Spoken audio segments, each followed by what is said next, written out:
Siang itu, matahari bersinar cerah di atas hutan. Cahaya hangat menembus celah-celah daun, membuat tanah terlihat kering dan nyaman. Angin sepoi-sepoi menggerakkan rumput, dan suara serangga kecil terdengar di mana-mana. Hutan terasa hidup dan penuh semangat. Di atas sebuah pohon, si Degil si monyet kecil bergelantungan dengan riang.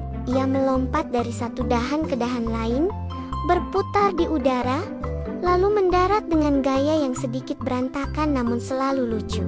Siang hari adalah waktu favorit si Degil untuk bermain dan mencari keseruan baru. Saat ia turun mendekati tanah, si Degil melihat sesuatu yang bergerak pelan di antara gundukan tanah. Seekor cacing kecil muncul, menggeliat pelan, lalu berhenti sejenak seolah sedang mengamati sekitar. Si Degil menatapnya dengan mata berbinar. Baginya, apapun yang bergerak selalu menarik perhatian.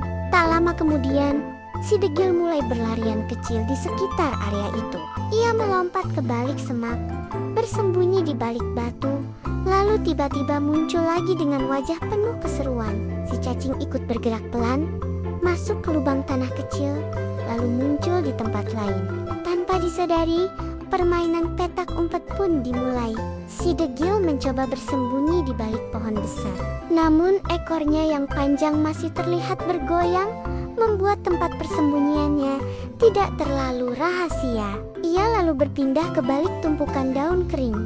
Tapi daun-daun itu malah berisik saat ia bergerak, membuatnya tertawa sendiri. Sementara itu, si cacing menunjukkan cara bersembunyi yang berbeda. Ia masuk ke dalam tanah, muncul di dekat akar pohon, lalu menghilang lagi. Gerakannya pelan tapi penuh kejutan. Setiap kali, si Degil mengira telah menemukan tempat persembunyian si cacing, makhluk kecil itu justru muncul di sisi lain. Permainan semakin seru. Si Degil memanjat pohon, bergelantungan, lalu bersembunyi di balik batang besar. Namun saat ia hampir berhasil berdiam diri, seekor kupu-kupu hinggap di hidungnya. Si Degil menahan gerak, tapi akhirnya bersin dan jatuh terguling di rumput. Si cacing bergerak ke bawah daun besar yang teduh. Tanah di sana lembut dan sejuk. Ia bersembunyi dengan sangat rapi hingga hampir tak terlihat. Si Degil mengelilingi area itu berkali-kali, menggaruk kepala, matanya bergerak ke segala arah, mencoba mencari dengan sungguh-sungguh. Tak mau kalah, si Degil mendapat ide baru. Ia berguling ke dalam semak, memanjat akar pohon yang mencuat, lalu bersembunyi di balik bayangan batu besar.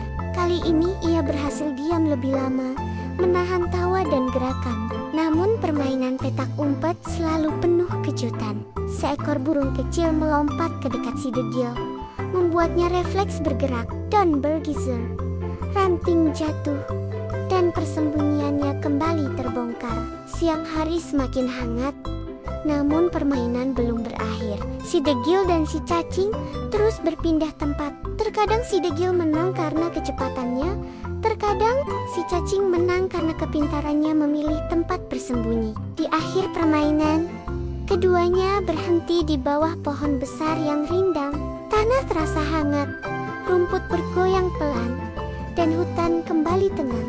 Si Degil duduk sambil menjapos-jposkan daun, wajahnya penuh kepuasan. Si cacing muncul di samping akar pohon, bergerak pelan dengan tenang. Hari itu, si Degil belajar bahwa permainan tidak selalu tentang siapa yang paling cepat atau paling besar. Kadang, keseruan justru datang dari perbedaan dan kebersamaan. Siang yang cerah pun berakhir dengan tawa kecil, dan hutan kembali dipenuhi kedamaian, menunggu petualangan si Degil berikutnya.